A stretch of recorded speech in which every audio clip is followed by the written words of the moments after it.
Welcome back to digital coding Adda. आज के इस वीडियो में हम सीखने वाले हैं HTML के सबसे ज़रूरी टैग में से एक एंकर टैग। एंकर टैग की मदद से आप एक पेज से दूसरे पेज पर, किसी वेबसाइट पर, ईमेल पर, यहाँ तक कि किसी डॉक्यूमेंट पर भी लिंक कर सकते हैं। जैसे आप किसी वेबसाइट पे आपने देखा होगा, जैसे TCS की वेबसाइट देख लीजिए, कोई वेबसाइट पे आप एक पेज से दूसरे पेज पे कैसे जाते हैं, होम पे हैं, अबाउट पे कैसे जाते हैं, कॉन्टैक्ट अस पे कैसे चले जाते हैं, किसी पर भी लिंक पे क्लिक करके किसी अदर वेबसाइट पे कैसे जाते हैं, उसके पीछे एक ही रीज़न है, एंकर टैग। आप एंकर टैग की मदद से किसी अदर वेबसाइट पे चले जा सकते हैं। तो अब आ चुके हैं हम अपने VS कोड में, जहाँ हम देखने वाले हैं अपना प्रैक्टिकल एंकर टैग, जहाँ हम बेसिक एंकर टैग देखेंगे। अब एंकर टैग लिखने के लिए आप सिर्फ ए लिखेंगे और आपका एमेट, ये देख रहे होंगे ना, आपके पास एक एमेट बन करके आ जा रहा है। एमेट एब्रीविएशन इसको कहते हैं। ये आपको VS कोड में मिल जाता है। तो VS कोड में कोड करना बहुत आसान है कि आपको पूरा कोड स्क्रैच से लिखने की ज़रूरत नहीं पड़ती है। आप सिर्फ एक चीज़ लिखते हैं, शॉर्टकट लिखते हैं, आपको पूरा कोड मिल जाता है। अब इंटर क्लिक करूँगा, मुझे पूरा का पूरा एमेट मिल जाएगा। देख रहे हैं गाइस, ये एमेट का कमाल है। VS कोड में आपको एक्सटेंशन से यहाँ से आपको मिलता है। ठीक है, आप इंस्टॉल कर लेंगे, आपको मिल जाएगा यहाँ पे। उसके लिए मैं अलग से एक वीडियो बना दूंगा, उसमें आप देख लेंगे। लेकिन आप जो टॉपिक है आज उस पर देखते हैं। ये आपको एक एमेट के थ्रू आपको मिल चुका है एक एंकर टैग। यही है एंकर टैग, और इसी छोटे से एंकर टैग का कमाल बहुत है। ठीक है, आप इसके अंदर एक एट्रीब्यूट देख रहे होंगे, href, इसको एट्रीब्यूट कहते हैं। ठीक है, और ये है जो एंकर टैग कहलाता है, ये आपका टैग है। और ये इसके अंदर जो है वो इसको कहते हैं एट्रीब्यूट। और इसी दो कॉलन आपको दिख रहा है ना, इक्वल टू, दो कॉलन, डबल कॉलन, ये डबल कॉलन के अंदर ही आपको किसी वेबसाइट का लिंक पेस्ट करना होता है। तो मैं आ जाता हूँ और यहाँ पे किसी वेबसाइट का, जैसे मैं TCS लिख लिया, TCS के वेबसाइट को ओपन किया और इस वेबसाइट को मैं कॉपी किया और अपने कोड में आकर के इस वेबसाइट को पेस्ट कर दिया। ठीक है, अब ये आप मेरे वेबसाइट पे कुछ दिखेगा नहीं। इसको रिफ्रेश किया ना, कुछ दिखा नहीं। क्यों नहीं दिखा? क्योंकि मैं इस लिंक को तो पेस्ट कर दिया, पर मैंने वो चीज़ नहीं लिखा जिस पे मैं क्लिक करके मैं जाऊंगा। तो वो लिखा जाता है इस एंकर टैग के बीच में, यहाँ पर। ये मेरा कर्सर है, जहाँ पे ब्लिंक कर रहा है यहाँ पे लिखा जाता है। तो मैं यहाँ पे लिख देता हूँ, गो टू TCS वेबसाइट। ठीक है, तो मैं ये लिख दूंगा, तो ये मेरे वेबसाइट पे शो होगा। ये लिखा हुआ go to TCS website show होगा। ये लिंक शो नहीं होगा। इस पर क्लिक करने के बाद आप इस वेबसाइट पे जा सकेंगे। ये काम करता है एंकर टैग। तो आइए देखते हैं, ये आ गया हमारा। ये इसके नीचे अंडरलाइन क्यों आ रहा है? अंडरलाइन इसलिए आ रहा है क्योंकि ये एंकर टैग है। एंकर टैग का बाय डिफ़ॉल्ट फिर यही होता है कि आपके अंदर ये शो हो रहा होगा कि लिंक जैसा ये बन के आएगा, कि ये ऐसा क्लिकेबल बन के आएगा। ठीक है, लेकिन यही मैंने H1 यहाँ पे दिया है, जिसे मैं लिखा हुआ ना, Day 11 learn anchor tag in HTML।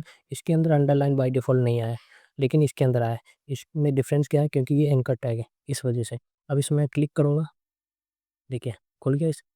वो मेरा पेज के ऊपर ही ये मेरा वेबसाइट खुल गया TCS का, क्योंकि मैंने TCS का रखा हुआ था। आप किसी को भी लिंक कर सकते हो उस href के अंदर लिख करके। समझ में आया? अब इसका अलग अलग फीचर्स भी देख लेते हैं। सिर्फ इसका एट्रीब्यूट href नहीं होता, और भी एट्रीब्यूट्स हैं, उसको भी देखते हैं।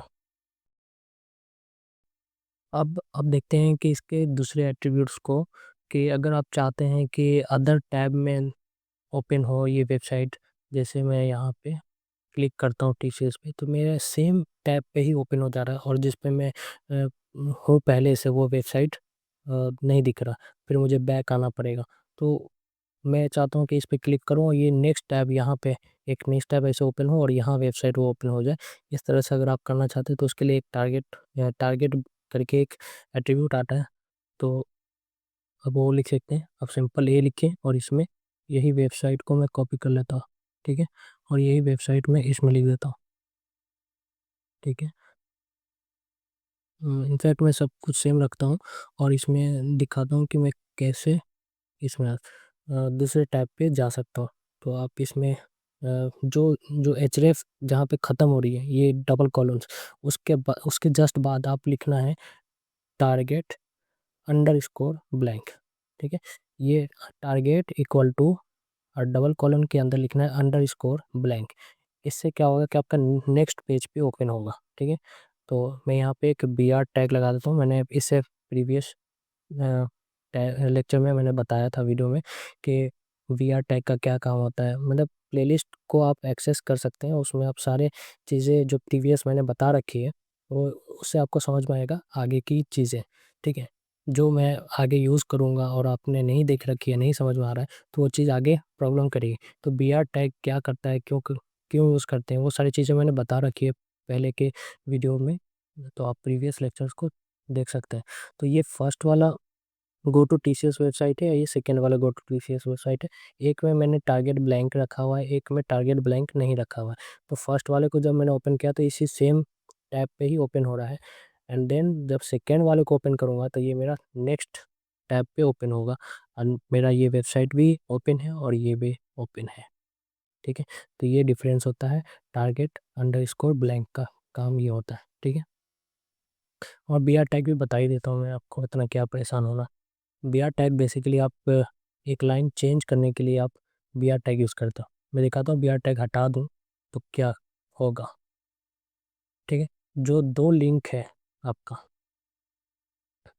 वो एक ही लाइन में आएगा और इसे पता नहीं चलेगा कि ये एक ही लिंक है या दो लिंक है, इसलिए मैं अलग अलग करना चाहा तो मैंने दो बी आर टैग दे दिया, एक ऊपर एक नीचे, जिससे आपका दो अलग अलग, एक और बी आर टैग दे देंगे तो एक और नीचे स्पेस मिल जाएगा तो उससे अलग दिखेगा। ये बेसिकली ये सब चीज़ें तो HTML में नहीं होता है, लेकिन जब CSS पढ़ेंगे तो उसमें हम इम्प्लीमेंट करेंगे CSS से और स्टाइल कर सकते हैं वेबसाइट को। तो मैंने फर्स्ट वीडियो जो बनाया है 0 लेक्चर और 1 लेक्चर करके, प्लेलिस्ट एक्सेस करेंगे तो आपको मिल जाएगा। तो उसमें मैंने बहुत क्लियरली सब कुछ बताया है कि कैसे कैसे वेबसाइट डेवलप होती है। ये अभी HTML पढ़ रहे हैं, HTML में सिर्फ ढांचा पढ़ते हैं वेबसाइट का, जिसमें हम सब कुछ, जैसे एक इंसान का एक स्केलेटन बॉडी होता है, स्केलेटन बस बना रहे हैं अभी वेबसाइट का। उसमें फिर अभी मसल्स हो गए वगैरह वगैरह, ये चीज़ें जो होती है वो CSS से बनेंगी तो वेबसाइट बहुत खूबसूरत बनेगी। जैसे ये टाटा का वेबसाइट है, टाटा कंसल्टेंसी, तो ये TCS का वेबसाइट इतनी खूबसूरत इसलिए दिख रही है क्योंकि इसमें CSS जावास्क्रिप्ट बहुत सारी चीज़ें इम्प्लीमेंट किया गया है। और ये सिर्फ अगर HTML देखेंगे तो HTML यही है जो सिर्फ लिखा हुआ चीज़ें हैं। ठीक है, इमेजेस हैं, ये सारी चीज़ें हैं, तो इसमें स्टाइलिंग की गई है वो CSS की हेल्प से किया जाता है। अभी हम सिर्फ HTML पढ़ रहे हैं, जब CSS पढ़ेंगे तो CSS भी सीखेंगे। अब आगे देखते हैं कि इसके और भी कितने वेरिएंट्स हैं और क्या-क्या कर सकते हैं इनका टैग का यूज़ करके। अब इसमें ये है कि आप किसी एक फ़ाइल को दूसरे फ़ाइल से कैसे मर्ज कर सकते हैं। जैसे मैं होम पे हूँ, अबाउट में कैसे जाऊँ, है ना? एक ये भी सवाल है कि मेरा एक होम है, एक बटन बनाना चाहता हूँ जिस पे होम है और ये होम पेज है और मैं जाना चाहता हूँ अबाउट पेज पे, कैसे जाऊँ? तो आप सिंपल इसी को कॉपी कर लो, ठीक है? एक सेकंड, ठीक है?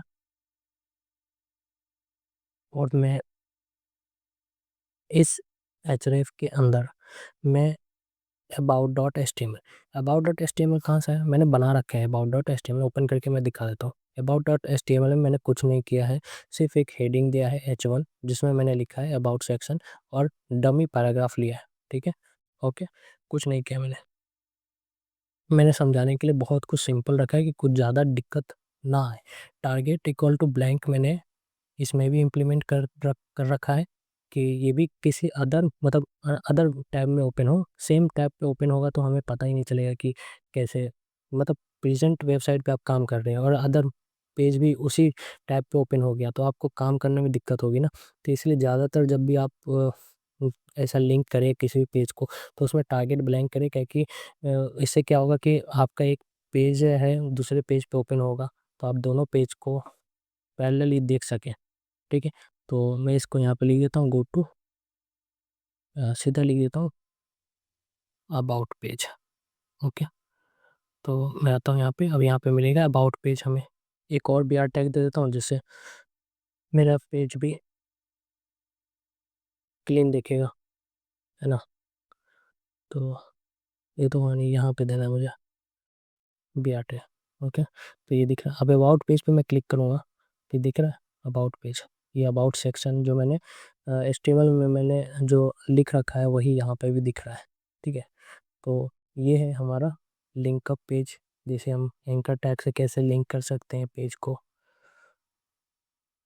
वैसे अलग अलग पेज को कर सकते हैं। वैसे आप ईमेल के लिए भी आप मेल टू करके एक एट्रीब्यूट आता है, या href के अंदर ही आप मेल टू करके आप किसी का भी ईमेल लिखना चाहें वो लिख सकते हैं, जैसे मैं आपको दिखा ही देता हूँ। ठीक है, ये href है एंड इसके अंदर आपको लिखना है सिर्फ mail to and then colon, और यहाँ पे मैं लिख देता हूँ someone at the rate example, या फिर gmail.com। ओके, एंड यहाँ पे लिख देता हूँ सेंड मैसेज। ठीक है, एंड यहाँ पे आके देता हूँ, यहाँ पे क्लिक करूँगा तो ये हमारा मेल ओपन हो जाएगा ऑटोमेटिकली। ठीक है, मैंने यहाँ पे ओपन नहीं कर रखा है सब कुछ, तो यहाँ पे ओपन नहीं होगा, पर आप यहाँ पे जैसे क्लिक करेंगे देख रहे हैं आपका आपके सिस्टम में से ऑटोमेटिकली आउटलुक जो है वो ओपन कर दिया उसको, देख रहे हैं ना।